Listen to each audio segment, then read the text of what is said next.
बिस्मिल्लाहिर्रहमानिर्रहीम। Programme focus में आपको खुश आमदीद कहते हैं। बिजनेस अपडेट्स में सबसे पहले बात करेंगे पाकिस्तान स्टॉक एक्सचेंज की कारकर्दगी की। आज भी ट्रेडिंग के दौरान नया रिकॉर्ड कायम हुआ। 100 इंडेक्स तारीख में पहली दफा 58,400 पॉइंट्स की नफसाती हद अबूर कर गया। इंट्राडे की अगर बात की जाए तो 58,400 पॉइंट्स 400 पॉइंट्स की नफसाती हद बुलंद तरीन थी, और इंट्राडे में लो की अगर बात की जाए तो 57,400 पॉइंट्स की नफसाती हद पर 100 इंडेक्स की कम तरीन सतह थी। तो ओवरऑल आज कराची स्टॉक मार्केट में रिकॉर्ड तेजी का रुझान देखा गया। सेंटिमेंट्स बहुत ज्यादा हाई थे ब्रोकर्स के, इन्वेस्टर्स के, जिसकी वजह से banking stocks, refinery stock, oil and gas stocks के शेयर्स में नुमाया खरीदो फरोख्त का सिलसिला देखा गया। ओवरऑल अगर मैं मजमूई कंपनियों की कारकर्दगी की बात करूं तो 384 कंपनियों के शेयर्स में लेन देन हुआ, 232 कंपनियों के शेयर्स में इजाफा, 135 कंपनियों के शेयर्स में कमी, और क्लोजिंग मार्केट की 827 पॉइंट्स इजाफे के साथ हुई। 58,198 पॉइंट्स के नफसाती हद पर 100 इंडेक्स बंद हुआ। अपने रिकॉर्ड तोड़ता हुआ 100 इंडेक्स नए रिकॉर्ड बनाने पर गामजन है। आज प्रोग्राम में अब इस हवाले से तफसीली बात करेंगे कि किन वजूहात की बिना पर आज फिर एक नया रिकॉर्ड कायम किया 100 इंडेक्स ने। इसके अलावा प्रोग्राम में मैं बात करूंगा करेंसी मार्केट में डॉलर की कीमत में मुसलसल कमी की। इंटरबैंक मार्केट में डॉलर 285 रुपये 79 पैसे से कम होगा, 285 रुपये 13 पैसे का हो गया, 66 पैसे की इसमें कमी देखी है। ओपन मार्केट में डॉलर 287 रुपये 25 पैसे से घटकर 286 रुपये 25 पैसे का हो गया, 1 रुपये की इसमें कमी देखी गई। इसके अलावा प्रोग्राम में मैं आपको बताऊंगा कि पाकिस्तान रिफाइनरी लिमिटेड ने एक अहम मुआहदा कर लिया। पाकिस्तान रिफाइनरी लिमिटेड ने पैदावारी सलाहियत बढ़ाने के लिए एक अहम मुआहदा किया है, और पीआरएल ने बजरिया खत पाकिस्तान स्टॉक एक्सचेंज को इस हवाले से आगाह कर दिया है। पीआरएल ने एनर्जी सेक्टर की आलमी कंपनीज यानी इंटरनेशनल कंपनीज हनीवेल और एक्सचेंज से मुआहदा किया है, और इस मुआहदे की अफादियत यह है कि अब पीआरएल की जो पैदावारी सलाहियत है वो 50,000 बैरल से बढ़कर 1 लाख बैरल हो जाएगी, और माहौलियात जो है उसके तमाम कवायद को सामने रखते हुए यानी माहौल दोस्त तनाजुर में इस वक्त पैदावारी सलाहियत को बढ़ाया जाएगा। पीआरएल ने यह बड़ा अहम मुआहदा किया है, इससे पेट्रोलियम मसनूआत की तैयारी में इनको मदद मिलेगी। इसके अलावा मैं आपको प्रोग्राम में बताऊंगा कि मुल्क भर में सोने की फी तोला कीमत में 900 रुपये का इजाफा हुआ है। फी तोला सोना इजाफे के बाद 2,16,500 रुपये का हो गया है। पाकिस्तान जेम्स एंड ज्वेलर्स ने इस हवाले से एदाद शुमार जारी कर दिए हैं। 10 ग्राम सोने की कीमत मुल्क भर में 766 रुपये इजाफे से 1,85,614 रुपये हो गई है। इंटरनेशनल मार्केट में सोने की कीमत में $11 का इजाफा हुआ है, और फी ऑन सोना $2,022 का हो गया है। इसके अलावा oil and gas development corporation limited ने बड़ी खुशखबरी सुना दी है। जी हां, सुबह सिंध से गैस के नए जखायर दरियाफ्त हो गए हैं, और इस हवाले से OGDCL ने पाकिस्तान स्टॉक एक्सचेंज को बजरिया खत लिखकर आगाह कर दिया है। अब से कुछ दिन कबल PPL ने भी बड़ी खुशखबरी सुनाई थी कि सुबह सिंध में तेल और गैस के नए जखायर दरियाफ्त हुए हैं, और आज OGDCL ने यह खुशखबरी सुना दी है। सुबह सिंध के इलाके खिवाड़ी में कायम गैस फील्ड सुलेमान 1 एंड 2 से गैस के नए जखायर दरियाफ्त हुए हैं, और डिस्ट्रिक्ट सांगड़ से संजोड़ो फील्ड से भी गैस के जखायर का उसूल जारी है। खिवाड़ी फील्ड से योमिया यानी जो नए जखायर दरियाफ्त हुए हैं गैस से, उनको 10 मिलियन योमिया स्टैंडर्ड क्यूबिक फीट के हिसाब से दरियाफ्त किया गया और हासिल होंगे, और मजीद सांगर संजोरो फील्ड जो दूसरी फील्ड है वहाँ से 7 मिलियन स्टैंडर्ड क्यूबिक फीट के नए गैस के ज़खायर दरियाफ्त हुए हैं। तो मजमूई तौर पे 17 मिलियन स्टैंडर्ड क्यूबिक फीट के गैस के ज़खायर दरियाफ्त हुए हैं। सुबह सिंध से बड़ी खुशाइन बात है, और इस शराकत दारी यानी इस अमल में यानी गैस फील्ड से जो हमें ज़खायर दरियाफ्त हुए हैं इसमें गवर्नमेंट होल्डिंग की शराकत दारी शामिल है। OGDCL के साथ 22.50% खिवाड़ी गैस फील्ड में गवर्नमेंट होल्डिंग प्राइवेट कंपनी का हिस्सा है, और OGDCL का 77.50% हिस्सा है। ये बड़ी खुशाइन बात है कि गैस के ज़खायर दरियाफ्त हो रहे हैं, तेल के ज़खायर दरियाफ्त हो रहे हैं, और इस हवाले से कंपनीज जो हैं वो पाकिस्तान स्टॉक एक्सचेंज को बजरिया खत लिखकर आगाह कर रही हैं, क्योंकि हमारे मुल्क में एनर्जी क्राइसिस हों, ये जो ज़खायर दरियाफ्त हो रहे हैं सिस्टम में शामिल हो जाएंगे ताकि हम अपनी एनर्जी क्राइसिस पर काफ़ी हद तक काबू पा सकें। प्रोग्राम में हम बात करेंगे सनतों की बर्बादी की। जी हाँ, सनतों की बर्बादी का लफ्ज़ इस्तेमाल करते हुए मेरा दिल ज़रूर दुखता है, क्योंकि सनतें किसी भी मुल्क को चलाने के लिए रीढ़ की हड्डी की हैसियत रखती हैं, लेकिन हमारे मुल्क के अंदर सनत जवाल पजीर की जानिब गामज़न है। उसकी बुनियादी वजह यह है कि गैस प्राइसेस और गैस क्राइसिस इन दोनों पॉइंट्स को लेकर सरकार इंतहाई परेशान है, और हुकूमत को डेडलाइन दे दी है कि दिसंबर के पहले हफ्ते में वो सनतें बंद कर देंगे अगर गैस की कीमतों में कमी ना हुई। इसके अलावा रियल इस्टेट सेक्टर भी ज़बू वाली की जानिब गामज़न है। इस प्रोग्राम में हम सनतों के हवाले से, रियल इस्टेट सेक्टर के हवाले से तफसीली बात करेंगे। पाकिस्तान स्टॉक एक्सचेंज में नया रिकॉर्ड कायम क्यों हुआ, इसके पीछे क्या वजूहात है, इन तमाम पॉइंट्स को लेकर हम तफसीली गुफ्तगू करेंगे प्रोग्राम में। लेकिन यहाँ वक्त ब्रेक का, हमारे साथ रहिएगा।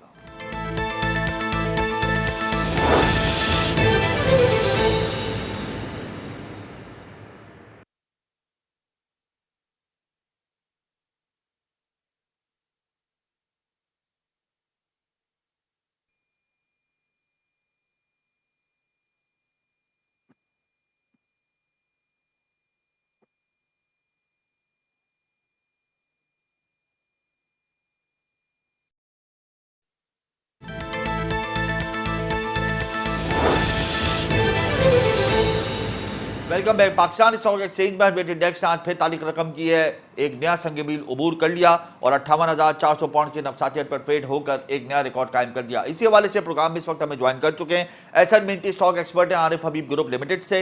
बहुत शुक्रिया एहसन साहब। आज रिकॉर्ड तेजी देखी गई, हंड्रेड इंडेक्स ने तारीख रकम कर दिया, 58,400 पॉइंट्स की नफसातियत पर हंड्रेड इंडेक्स ट्रेड हुआ, सरमाकारों का एतमाद बहाल है। क्या वजूहत हैं, क्या समझते हैं कि आज रिकॉर्ड तेजी क्यों बर्पा हुई मार्केट में?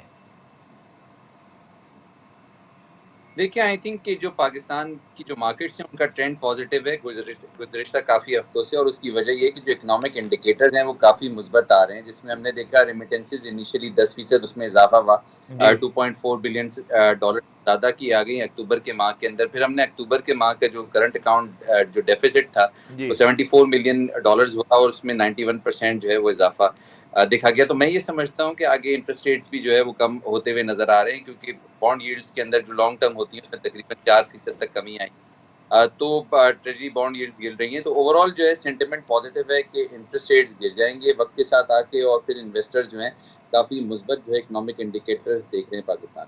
मगर एहसन साहब, गैस प्राइसेस मजीद बढ़ेंगी और मौजूदा गैस प्राइसेस के हवाले से सनतकारों ने भी नकारा बजा दिया कि वो सनतें बंद कर देंगे दिसंबर के पहले हफ्ते में, और इस हवाले से उन्होंने डेडलाइन भी दे दी है। तो ये भी एक आइंदा आने वाले दौर में एक नेगेटिव इम्पैक्ट क्रिएट कर सकता है कि इलेक्ट्रिसिटी और गैस प्राइसेस भी बढ़ेंगे और सनतकार अपनी सरहदें भी बंद कर देंगे।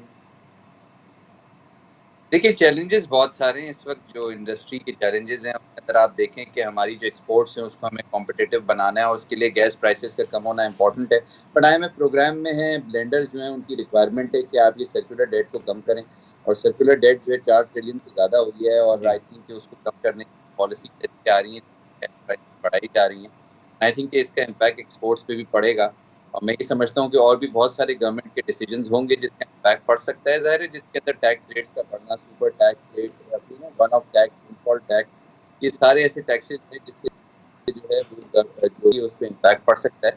बट आगे इंटरेस्ट रेट जो है वो हमें कम होते हुए नजर आ रहे हैं, और जाहिर है उसका हाई बेस इफेक्ट आता है, तो इंटरेस्ट रेट कम हो जाते हैं, इन्फ्लेशन कम हो जाता है। तो उसकी बेसिस पर जो है इन्वेस्टर प्रोजेक्ट कर रहे हैं कि मार्केट्स की वैल्यूएशन बहुत ज़्यादा कम है, और मार्केट्स के अंदर जो है वो हम देख रहे हैं कि फॉरेन इन्वेस्टर दोबारा से आ रहा है। साथ में हम देख रहे हैं कि लोकल इन्वेस्टर इंटरेस्ट भी जो है बढ़। अच्छा एहसन साहब, आज मार्केट रिकॉर्ड तेज हुई है, कौन सी ऐसी न्यूज़ थी जिसने मार्केट में खलबली मचा दी और हंड्रेड इंडेक्स ने तारीख रकम कर दी?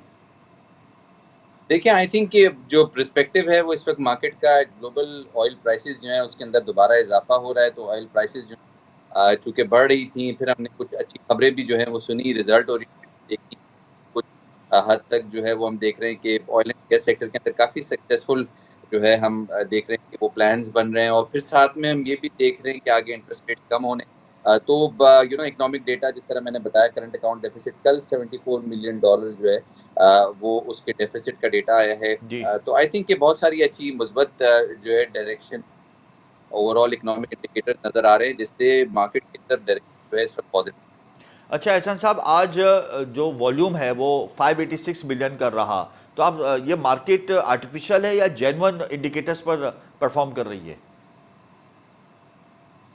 देखें, बात यह है कि जो इकोनॉमिक इंडिकेटर्स जब इम्प्रूव होते हैं, जिस तरह से मैंने बताया कि रेमिटेंसेस का डेटा 10% तक पाकिस्तान की होम रेमिटेंसेस बढ़ गई हैं, फॉरेन एक्सचेंज रिजर्व बढ़ते जा रहे हैं, IMF की डिसबर्समेंट है 700 मिलियन डॉलर जो है दिसंबर 7 को उसके एग्जीक्यूटिव बोर्ड ने डिसीजन लेना है। जी। तो आई थिंक कि IMF की भी अगर आप स्टेटमेंट देखें तो हमारा लेंडर उसने सक्सेसफुली कहा है कि हमने हमारे फिस्कल टारगेट जो है मोर लेस, ऐसी सिचुएशन के अंदर हमारे जो रिलेशनशिप है, स्पेशली जब इस वक्त हम देख रहे हैं कि जियो पोलिटिकल अनसर्टिनिटी है, जी। ऐसी सिचुएशन में हमारी आवाज़ें कुछ नहीं बुलंद होती हैं, और आई थिंक कि जो हमारा रोल है खामोशी का, वो जाहिर है उसमें हम देख रहे हैं कि फॉरेन इन्वेस्टर भी पाकिस्तान मार्केट का रुख कर रहे हैं। अच्छा, आज कौन कौन से स्टॉक्स में ज़बरदस्त तेजी देखी गई? Oil and gas sector, refinery sector, banking sector, उन से सेक्टर्स में आप देख रहे थे ट्रेडिंग के दौरान के रिकॉर्ड तेजी बरपा थी? देखिए, अक्रॉस द बोर्ड मुस्बत जो है डायरेक्शन हमें नजर आ रहा है, जिसके अंदर इंडस्ट्रियल सेक्टर है उसकी अर्निंग्स हो रही हैं। वक्त के साथ हमने देखा कि कब हो रहे थे, बट वहां पर भी हमने देखा कि कुछ हद तक जो है वो लोकल माल हो रही है, स्पेशली टेक्सटाइल सेक्टर के अंदर भी लोकल पार्ट्स यूज हो रहे हैं, तो टिकट्स यूज हो रही थी पहले, सारे व्हीकल सेक्टर के अंदर या कार सेक्टर के अंदर, वहां पर भी हमने देखा है कि लोकल यूजेज हो रहा है। इस वक्त इंपोर्ट के जो प्रॉब्लम्स आ रहे हैं उसके उसकी हम सब्स्टिट्यूशन देख रहे हैं, जी। स्पेशली मशीन के इंपोर्ट्स के अंदर लोकल हो रहा है, जिससे कॉर्पोरेट प्रॉफिट दोबारा बढ़ती नजर आ रही। ओवरऑल देखें तो रिजल्ट्स बहुत अच्छे नजर आए। अर्निंग सेक्टर, जो बैंकिंग सेक्टर है उसके आप देखें, या ऑयल सेक्टर देखें तो रिकॉर्ड रिजल्ट्स हैं, रिकॉर्ड पे आउट्स हैं। तो ऐसी सिचुएशन के अंदर जो है वो सेंटिमेंट पॉजिटिव होते हैं जब इंटरेस्ट रेट्स के अंदर जो है वो कमी देखी। अच्छा एहसन साहब, सऊदी प्रिंस की पाकिस्तान आमद खबरें जो हैं इस वक्त ज़ेर गर्दिश हैं कि दिसंबर के फर्स्ट वीक में आ सकते हैं, दिसंबर के सेकंड वीक में आ सकते हैं, एक बड़ी खुशखबरी और बड़ा ऐलान कर सकते हैं। तो इसको मार्केट किस तनाजुर में ले रही है, क्या कहते हैं आप इस हवाले से?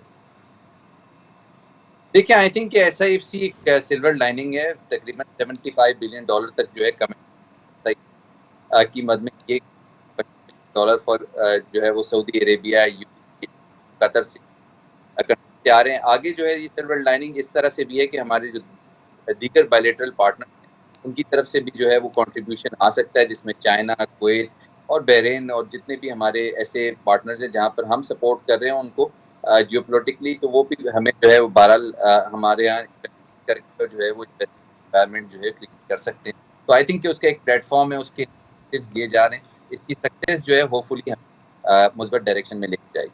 अच्छा आखिर में ये बता दें कि निगरां वफाकी वज़ीर ख़जाना शमशाद अख्तर साहिबा ने थोड़ा सा अलार्म बजा दिया है कि हमने अगले साल बड़े पैमाने पर रकूम अदा करनी है मालियाती इदारों को कर्ज़ों की मद में, और हमारे पास रिजर्व्स बहुत कम है और इनफ्लोज भी हमारे आइंदा वाले दिनों में इतने ज़्यादा बढ़ेंगे नहीं। तो क्या प्लान होगा और इसको मार्केट कैसे एब्जॉर्ब करेगी?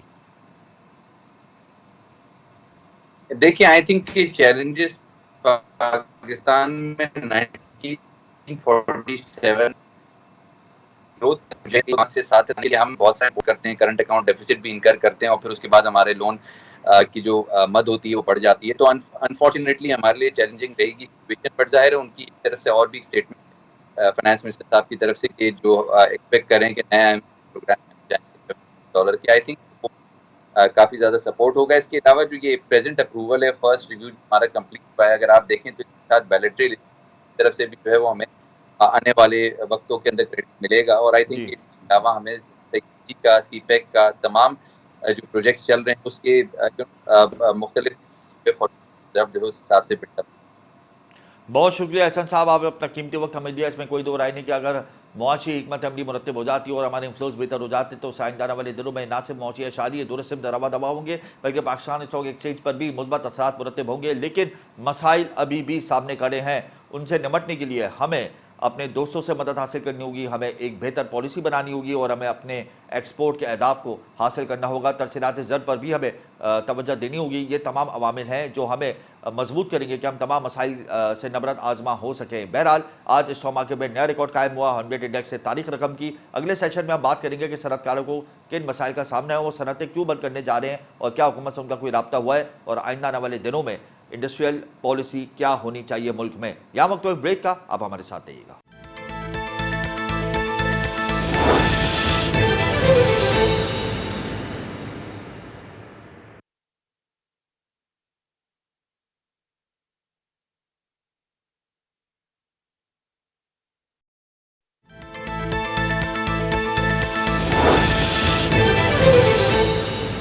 Welcome back. हुकूमत ने इंडस्ट्रियल पॉलिसी लाने का फैसला किया है और इस हवाले से एक कमेटी भी तश्कील देती है, लेकिन उसके बावजूद सनतकार इंतहाई परेशान है। और कल बड़ी ज़बरदस्त प्रेस कॉन्फ्रेंस की कराची चैम्बर ऑफ कॉमर्स के सनतकारों ने और उसमें यह ऐलान कर दिया कि अगर गैस की कीमतों में कमी नहीं की गई और तवानाई बहरान पर काबू नहीं पाया गया तो दिसंबर के पहले हफ्ते में सनतें बंद कर देंगे, ख्वाह वो इम्पोर्ट सेक्टर की हों या फिर एक्सपोर्ट सेक्टर की। बहुत बड़ा अल्टीमेटम सनतकारों की जानिब से हुकूमत को दे दिया गया है और इसी हवाले से हम तफसीली बात करेंगे अपने सेगमेंट में। और हमें प्रोग्राम में ज्वाइन कर चुके हैं खालिद तवाब, साबिक सूबाई वज़ीर सनत और तिजारत और बिजनेसमैन भी हैं। बहुत शुक्रिया आपका।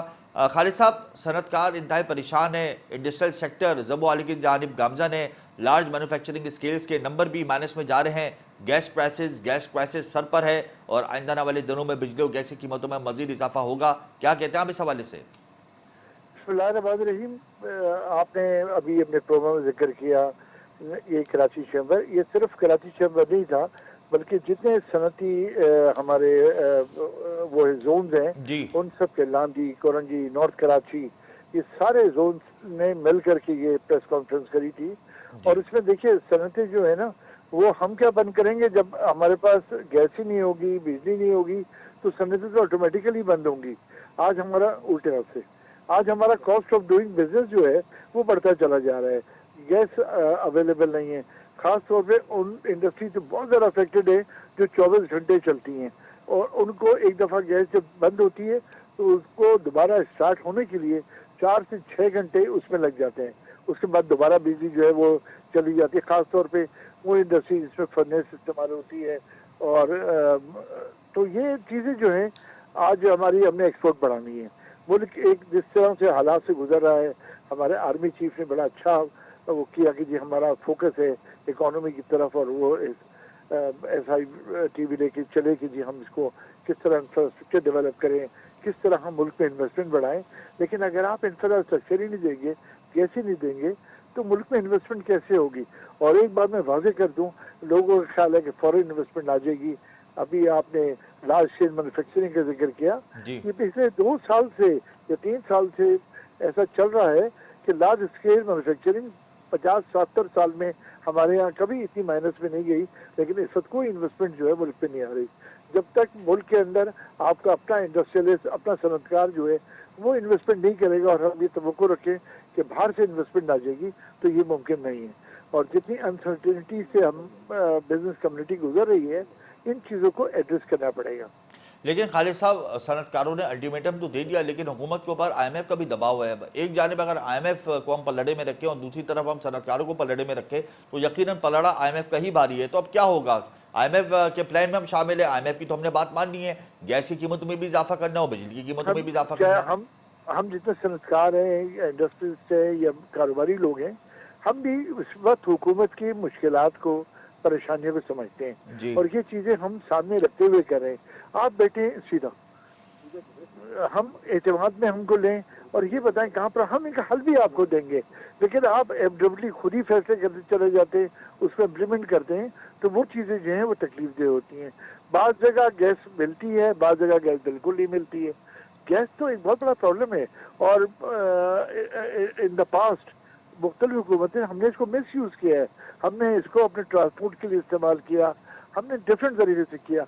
आप बैठे हमारे साथ और हम इन मामलात को एड्रेस करते हैं। मैं आपको मिसाल इसकी इस तरह देता हूँ, पूरे चाइना के अंदर आपको अभी सर्दियाँ आ रही हैं, कोई एक गीजर पानी गर्म करने वाला एक भी आपको इलेक्ट्रिक से या गैस से नहीं मिलेगा, टोटल सोलर पर है। तो आप अपनी पॉलिसी जैसी दे जिससे आप अपना बिजली और अपने मुल्क के जो वसाइल हैं उनको बढ़ाएं, बजाय इसके कि हम अपने जो ये यही है, हम अपनी चीज़ें जो है वो ज़ाया करते जा रहे हैं। हमें इसको समझना पड़ेगा चीज़ों को। अच्छा खालिद साहब, ये जो अल्टीमेटम दिया है, ये महज एक अल्टीमेटम है या इस पर अमल दरामद होता हुआ हम देखेंगे कि वाकई सनतें बंद हो जाएंगी? मैंने आपसे गुजारिश करी, जब गैस अवेलेबल नहीं होगी तो ऑटोमेटिकली बंद हो जाएंगी। ये तो बाद में करेंगे, पहले उल्टे हफ्ते ये खुद ही बंद हो जाएगी चीज़ें। अच्छा ये बताएं कि गैस हमारे मुल्क में नापैद होती जा रही है, गैस का बुरहान है, सर चढ़कर बोल रहा है, तो इसका अल्टरनेट है सिंथेटिक नेचुरल गैस। अगर इंडस्ट्रीज उसके ऊपर चला जाए तो ये काफ़ी हद तक मसाइल हल नहीं हो सकते। देखिए बिल्कुल मसाइल हल होंगे, यही चीज़ है ना, एक कम्बिनेशन बना लें मुल्क की। बस यहाँ पर मुल्क में जो गैस हमारे पास है और इसके अलावा हमारे इम्पोर्ट हम कर रहे हैं। देखिए हम अपनी पॉलिसीज को सही नहीं किया हुआ। हमारे पड़ोसी मुल्क ईरान है, वो हमें गैस देने के लिए तैयार है, लेकिन हम दूसरों के इन्फ्लुएंस में आके जो काम हमें करना चाहिए वो हम कर नहीं पा रहे। तो ये इशू हैं। और अगर हम इलेक्ट्रिसिटी, जो हमारे मुल्क में क्राइसिस है और प्राइसेस इंक्रीज हो रही हैं डे बाय डे, तो अगर हम इलेक्ट्रिसिटी का जो अल्टरनेट है सोलर, हम उसके ऊपर मुंतकिल हो जाएं तो हम इससे भी इस्तेफादा उठा सकते हैं।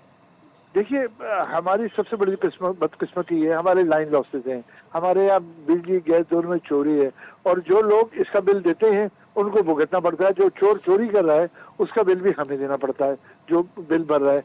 तो गवर्नमेंट को लाइन लॉसेज में अगर ये सिर्फ ये चीज़ें देख लें, ये अपना चेक एंड बैलेंस सिस्टम सही कर लें, तो हमारे लिए बहुत बड़ी न सिर्फ शॉर्टेज खत्म हो जाएगी बल्कि इनका जो सर्कुलर डेप्थ है वो भी खत्म हो जाएगा। यानी बिजली और गैस दोनों के अल्टरनेट मौजूद हैं, लेकिन आप कह रहे हैं कि पॉलिसी का फुकदान है। अगर पॉलिसी आ जाती है तो बिजनेस कम्युनिटी को काफी हद तक फायदा मिल सकता है।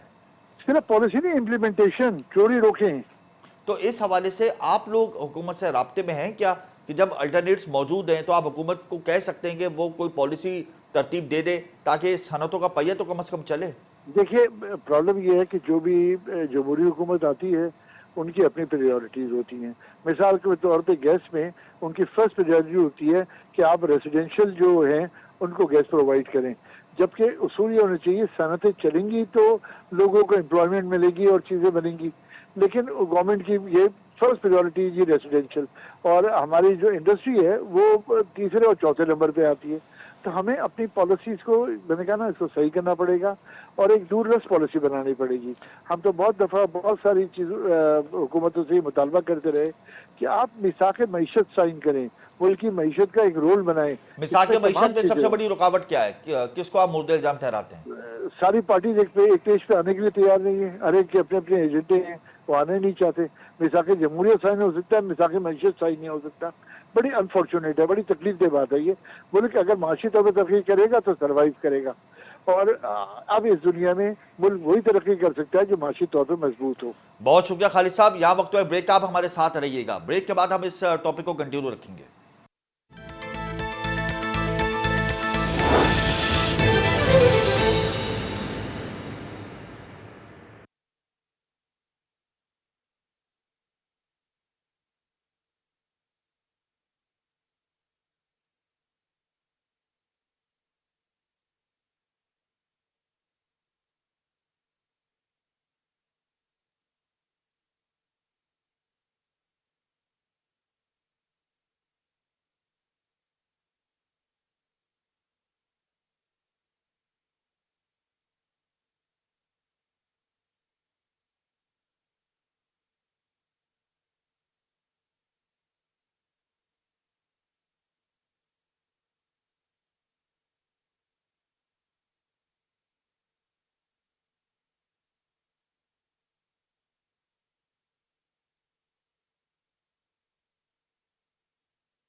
Welcome back. प्रोग्राम इस वक्त हमें ज्वाइन कर चुके हैं मोहम्मद जुबैर तुफैल, साबिक सदर फेडरेशन चैम्बर ऑफ कॉमर्स, और खालिद तवाब भी हमारे साथ हैं। बहुत शुक्रिया जुबैर साहब आपका। सनतें बंद होने का अल्टीमेटम सनतकारों ने हुकूमत को दे दिया है। सनतें बंद हो रही हैं, गैस की कीमतों में कमी नहीं होगी, हुकूमत ने साफ साफ कह दिया है, क्योंकि IMF का दबाव है। अब कैसे हम अपने एक्सपोर्ट टारगेट अचीव कर पाएंगे और कैसे सनतों को चला पाएंगे?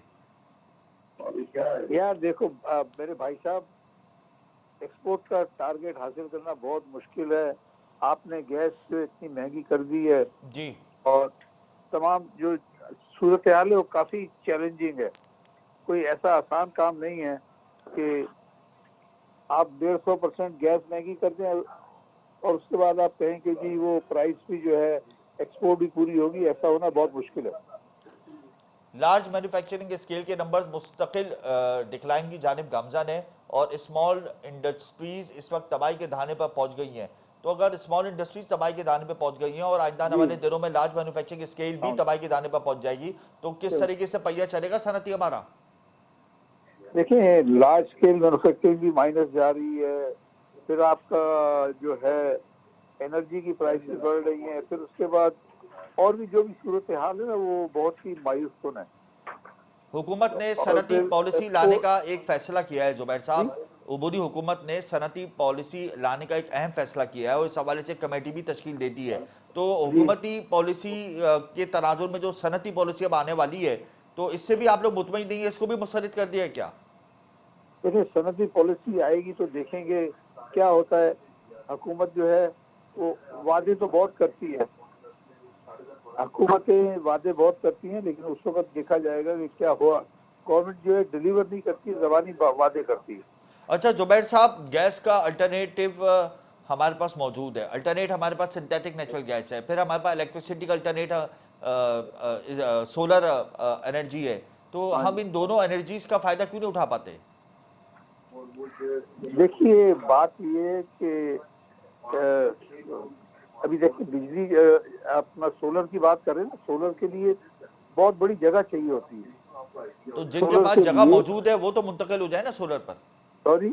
जिनके पास जगह मौजूद है, जिनकी हाँ इंडस्ट्रीज बड़े रकबे पर मुहित हैं, अगर वो सोलर पैनल पर मुंतकिल हो जाती हैं तो वो तो उससे फायदा उठा सकते हैं ना, उससे तो फर्क हाँ, आएगा ठीक है, जो यकीनन। बड़ी सनत है और उसके पास जगह भी है तो वो सोलर पे जा सकते हैं। और अदरवाइज आप कहें कि करंजी में जो है वहाँ पे इंडस्ट्री जगह नहीं है, 50 करोड़ रुपए की एकड़ जगह है वहाँ पे, तो सोलर लगा के कहाँ से और क्या कारोबार करेगा। और गैस का अल्टरनेट जो सिंथेटिक नेचुरल गैस है, अगर हम उसके ऊपर चले जाते हैं इंडस्ट्रियल सेक्टर को लेकर, तो कितना फायदा उठा सकते हैं? सर गैस की देखें, गैस भी इतनी महंगी हो रही है आपको पता है, और RLNG भी महंगी है। तो मैं समझता हूँ कि सनतों के लिए ना मामला बहुत मुश्किल होंगे। तो इस वक्त जो मौजूदा वफाकी वजीर तिजारत हैं, सरहत व पैदावार हैं, वो क्या कर रहे हैं? वो तो आप ही की कम्युनिटी से ताल्लुक़ रखते हैं, बिजनेस कम्युनिटी से, वो भी हाँ आप यार, लोगों को हमारी फ़ायदा नहीं कम्युनिटी पहुंचा से पा रहे। ताल्लुक रखते हैं, लेकिन मैं समझता हूँ कि ये सूरत हाल इतनी मुश्किल है कि एक कोई भी वजीर जो है इस मसले को हल नहीं कर सकता। ये तो गवर्नमेंट की और पूरे SIFC की पॉलिसी एक जगह होगी तो उसके मुताबिक काम चलता है, वरना नहीं चलता। लोकल इन्वेस्टर अगर खुश नहीं होगा तो फॉरेन इन्वेस्टर कैसे खुश होगा मुस्तकबिल में? SIFC का जो प्लान मुतारिफ कराया गया है वो उसी वक्त कामयाब होगा ना जब लोकल इंडस्ट्रियलिस्ट, लोकल बिजनेसमैन खुश हो। आप सही कह रहे हैं, लोकल लोकल बिजनेसमैन भी खुश नहीं है। और मसला ये है कि हुकूमत के पास भी देने के लिए कुछ है नहीं। अगर कुछ होता तो हम कहते ये तो कोई अल्लाह ही ऊपर से कोई आसमान से कुछ देगा तो पाकिस्तान जो है चलेगा, वरना मौजूदा सूरत हाल में ना पाकिस्तानी मईशत के चलने में बहुत सारी चैलेंजेस हैं। अच्छा जुबैर साहब, एक तरफ आप लोगों की डिमांड्स है, एक तरफ IMF की डिमांड्स है, तो पलड़ा तो IMF का भारी है। तो हुकूमत कैसे आप लोगों की डिमांड्स को फुलफिल करेगी मुस्तकबिल में? हाँ यार, अगर हुकूमत नहीं करेगी तो ठीक है, सड़कें आहिस्ता आहिस्ता बंद होती चली जाएंगी। आपको लगता है कि हम साल के अख्ताम तक एक्सपोर्ट का टारगेट अचीव कर पाएंगे? काफी मुश्किल है ये जो आप कह रहे हैं टारगेट अचीव करना, मेरे ख्याल से काफी मुश्किल है। ये इतना आसान नहीं होगा जैसे आप समझते हैं। प्रोग्राम इस वक्त हमें ज्वाइन कर चुके हैं मोहम्मद हनीफ गौर, साबिक चेयरमैन आबाद। बहुत शुक्रिया हनीफ साहब आपका। बिजली और गैस की कीमतों ने तो सड़कों का पहिया बिल्कुल मुंजमद कर दिया है और रियल एस्टेट सेक्टर भी ज़बूहाली की जानिब गामजन है। 7E टैक्स ने भी रियल एस्टेट सेक्टर को जमी बोझ कर दिया। आइंदा वाले दिनों में IMF का दबाव सर पर रहेगा और टैक्सेस की भरमार भी रहेगी और एनर्जी और गैस की प्राइसेस में भी इजाफा होगा। तो तामीराती शोबे को मुस्तकबिल में कहाँ देख रहे हैं आप? जी बहुत शुक्रिया आपके लाइन पे लेने का। तामीराती शोबा जो पहले बदहाली का शिकार है, जी यकीनन मैं समझता हूँ कि इस जो गुज़िश्ता 2 साल से, ये जब से ये दूसरी हुकूमत आई थी उसके बाद से मजीद बदहाली का शिकार हुआ। अब जो मैं देख रहा हूँ कि जब तक कोई नई हुकूमत इलेक्शन नहीं आते और तामीराती शोबे के लिए कोई ख़ास मराहत नहीं दी जाती तो तामीराती शोबा इसी तरह रहेगा। और तामीराती शोबे में जो सबसे बड़ा एडवांटेज होता था ओवरसीज पाकिस्तानियों का, जी ओवरसीज पाकिस्तानी जो अपनी इन्वेस्टमेंट्स करते थे पाकिस्तान में, तो वो ओवरसीज पाकिस्तानियों ने अपनी इन्वेस्टमेंट पाकिस्तान में करना बंद कर दी है। और जो वो पैसे भिजवाया करते थे थ्रू स्टेट बैंक, अगर आप हमारे नंबर देखेंगे तो वो बहुत ज्यादा नंबर्स कम हो चुके हैं। अभी स्टेट बैंक में जो रोशन पाकिस्तान डिजिटल अकाउंट होता था, जी उसमें बिल्कुल पैसे आने की आप देखें नंबर्स बहुत कम है। बिल्कुल डिक्लाइन की जब तरफ है। आपकी पाकिस्तान में डिक्लाइन की तरफ जा रहा है, तो जो कंस्ट्रक्शन इंडस्ट्री में जब आपके जो खुद लोग हैं इस वक्त माशरती तौर पर काफी परेशान हैं, तो जब लोगों के पास खाने के लिए कुछ नहीं होगा तो वो मकान लेने के लिए पैसे अपने कहाँ से निकालेंगे। तो जब तक कोई मुल्क में खुशहाली नहीं आती तो लोगों के लिए जो 1 करोड़ 20 लाख जो लोगों के पास जो कमी है इस वक्त घरों की, जी वो यकीनन पूरी नहीं हो सकती। और हुकूमत के पास कोई ऐसा अलादीन का चिराग नहीं है कि वो तमाम लोगों के लिए ये सारी मुराद पूरी कर सकें। तो यकीनन वो प्राइवेट सेक्टर ही में ये तमाम चीजें पूरी करनी होती हैं। अगर प्राइवेट सेक्टर को वो मुराद नहीं दी जाएंगे और एक आम आदमी को, जिस तरह पूरी दुनिया में जो कंस्ट्रक्शन सेक्टर होता है उसके लिए मुराद दी जाती है। आप ये देखें कि जो हमारा इंटरेस्ट रेट है, अगर 22 से 24% के ऊपर जब इंटरेस्ट रेट पे जाएगा तो बिल्कुल कोई भी अपना घर अफोर्ड नहीं कर सकता। हम पिछली हुकूमत की इस वजह से बात करते हैं कि जिन्होंने 4 किस्म की जो ट्रांचेस बनाई थी, उन्होंने 3%, 5% और 7% पिछली हुकूमत से मुराद आपका पीडीएम गवर्नमेंट है। आप गुज़िश्ता हुकूमत तो पीडीएम की थी, आपका इशारा गुज़िश्ता हुकूमत की तरफ है। जी, पीटीआई की हुकूमत की मैं बात कर रहा हूँ। अच्छा। उसमें मराद की गई थी जी पीटीआई की हुकूमत के बाद। तो आप यकीन करें कि जो मराद थी जो कंस्ट्रक्शन इंडस्ट्रीज के लिए, वो सारी मराद खत्म कर दी गई थी। तो यकीनन अब जब वो मराद खत्म हो गई और यहाँ पर जो इन्फ्लेशन बढ़ गई उस हुकूमत के बाद, जी हम ये कह रहे थे कि शायद इन्फ्लेशन पीटीआई की हुकूमत में थी, लेकिन पीटीआई की हुकूमत के जाने के बाद आप ये देखें कि फौरी तौर पे उस लेवल पर इन्फ्लेशन हो गई कि लोगों की सतह से सारी चीजें बाहर हो गई। तो मैं ये समझता हूं मगर कि- हनीफ साहब, आईएमएफ का दबाव भी है हम पर, कंस्ट्रक्शन सेक्टर को हम फैसिलिटेट नहीं कर सकते, बल्कि इसमें हमने मजीद टैक्सेस लगाने, तरजीहात भी शामिल नहीं है। तो मुस्तकबिल क्या देख रहे हैं? जैसे कि दूसरी सनतें जवाल पजीर का शिकार है, क्या कंस्ट्रक्शन सेक्टर भी जवाल पजीर का शिकार हो जाएगा मुकम्मल तौर पर? जी बिल्कुल। आप ये देखें कि जब हम आईएमएफ ताबे हो चुके हैं और आईएमएफ के लिए कंस्ट्रक्शन सेक्टर जो है तो उनके लिए प्रायोरिटी नहीं रखता, तो यकीनन हम 1 बिलियन और 2 बिलियन डॉलर्स के लिए हमेशा कशकोल लेकर आईएमएफ के सामने खड़े हैं। तो जब तक हम कशकोल तोड़ेंगे नहीं, हम अपने पैरों पर नहीं खड़े हो सकते। हमारे मुल्क में हर किस्म के बासलाहियत लोग मौजूद हैं, लेकिन वो जो बासलाहियत लोग हैं, आप ये देखेंगे पासपोर्ट बनने की तादाद दिन ब दिन बढ़ती जा रही जी। है और लोग जो है तो ये मुल्क छोड़ छोड़ कर जा रहे हैं। इस वजह से जा रहे हैं। हम जब तक अपनी आंखें कबूतर की तरह बंद रखेंगे और कहेंगे कि सब कुछ अच्छा है, उस वक्त तक अच्छा नहीं होगा। हमें ग्राउंड रियलिटीज को देखना होगा। हमें इस मुल्क के लिए तरक्की करनी है तो इसके लिए कोई ना कोई बड़े फैसले करने होंगे, लेकिन हम आर्टिफिशियल तरीके से इस मुल्क को अगर चलाने की कोशिश करेंगे तो मैं नहीं समझता कि ये मुल्क तरक्की कर सकेगा। प्रोग्राम में इस वक्त खालिद तवाब भी हैं और जुबैर तुफैल भी हैं। इन्होंने तो इशारा दे दिया है कि सनतें बंद हो जाएंगी, कि जब गैस ही मुहैया नहीं होगी तो सनतों को कैसे चलाएंगे। तो क्या मुस्तकबिल में तामीराती शोबा भी इनके साथ खड़ा हो जाएगा और अपना सेक्टर बंद कर देगा? क्योंकि प्राइसेस जो गैस की और इलेक्ट्रिसिटी की मुस्तकिल बढ़ रही हैं तो टैक्सेस की भरमार होने वाली है, तो क्या आप भी इनके एहतजाज में शामिल हो जाएंगे? अल्टीमेटम में शामिल हैं आप लोग भी? आप ये देखें कि तामीराती शोबे में तो गैस बहुत अरसे से देना बंद कर दी है। जी आपकी बाकी इंडस्ट्रियल सेक्टर्स के अंदर तो गैस दी जा रही है, लेकिन उसके रेट बहुत ज्यादा बढ़ गए।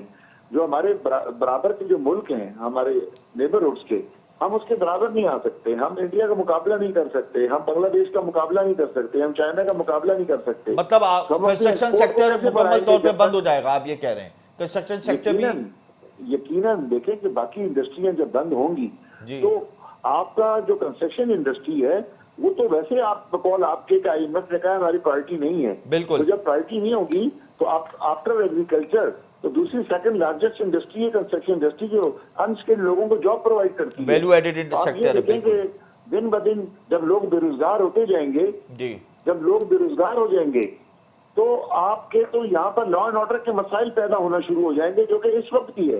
इस वक्त आप देखिए ना कि चोरी डकैतियां कितनी बढ़ गई हैं कि बिल्कुल। आप अपने घर से नहीं निकल सकते। तो जब लोग बेरोजगार होंगे, लोगों को नौकरियां नहीं मिलेंगी, जी तो उनके लिए तो यकीनन अपने घर को तो चलाना है, अपने बच्चों को तो पालना है। तो उसके लिए लोग डकैतियां करेंगे, चोरियां करेंगे, अपने घरों से निकलेंगे, उनको फिर अपनी जान की परवाह नहीं होगी।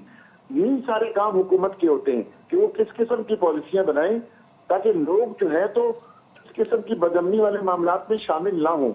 लेकिन बदकिस्मती से आज दिन ब दिन जो है तो मायूसी बढ़ रही है पाकिस्तान के अंदर। वो मायूसी को देखते हुए पाकिस्तान छोड़कर लोग जा रहे हैं। आप ये देखें कि दोबारा दुबई किस वजह से उठ गया। दोबारा जो दुबई तबाह हो चुका था पिछले 5 साल पहले, आज दुबई दोबारा बूम कर रहा है। आज लोग मूव हो रहे हैं सऊदी अरेबिया। किंग सलमान ने अपनी पॉलिसियां वहां पर वाजे कर दी हैं और वहां पर वो बहुत दुबई की तरीके की तरक्कियां करते जा रहे हैं। और हम कहाँ पर हैं? हम वहीं के वहीं पीछे दिन ब दिन फंसते जा रहे हैं।